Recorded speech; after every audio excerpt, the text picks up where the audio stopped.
you talked about blending your households. Do you have any advice for families and how that's been for y'all to blend your households together? And gotta keep praying. okay, We're still blending. We're still blending. Yeah, Still blending. it's not easy, but I look at it like I talked about this in the book. For me, I look at it like music, like a choir.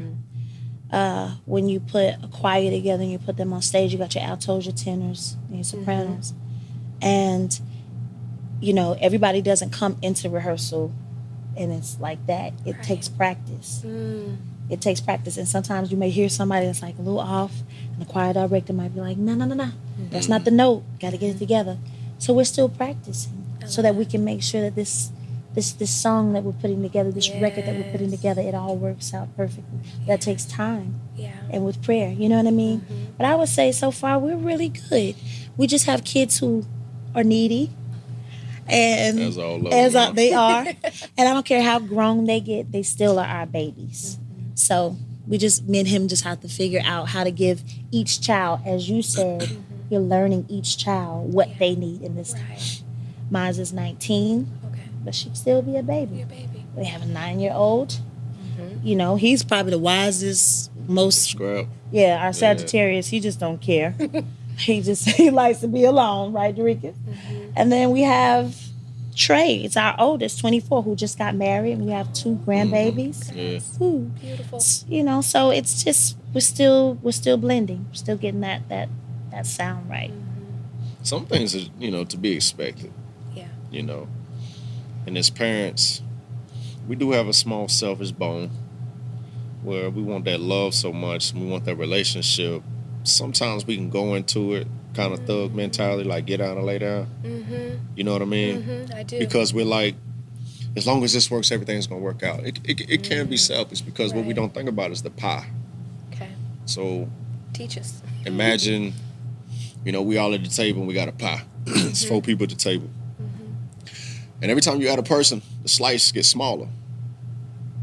Now that slice is quality time. That slice is attention. That slice is inheritance.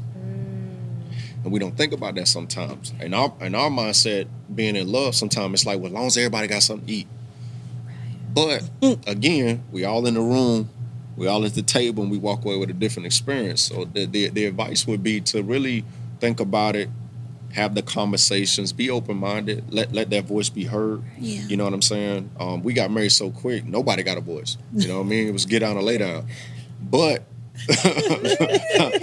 looking back at it, seeing some of the challenges that we've had to overcome and are just overcoming is because we didn't really pay attention to the pie and what that meant. You know, when my wife got married, I have to get some of that attention. So that's less than maybe what Zion was used to, Dallas was used to. When we got married, my son was used to having, you know, him and the grand boys meet at a certain, you know, percentage.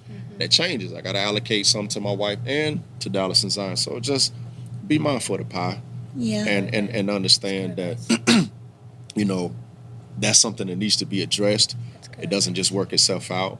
And it's worth having a conversation up front because I think when people are allowed to have a voice and feel like they're a part of the decision, it removes some of the selfishness that can activate just from our natural instincts of being used to what we have and entitlement and all that kind of stuff. So, but I will say to the readers too, like if the parents, because sometimes you get scared. They get scared and they're like, I can't get married. I can't move on because what are my children going to think? I will say that you deserve to have that. So you have to just move forward and keep God first. Yeah. And like Ken said, you know, we jumped really, really fast. And I think we did that because we had for so long worried about everybody else. That's what it was. For so long. Putting everybody before us. For so long making sure everybody else were okay that we finally found something that made us happy. Right. So we jumped. Yeah.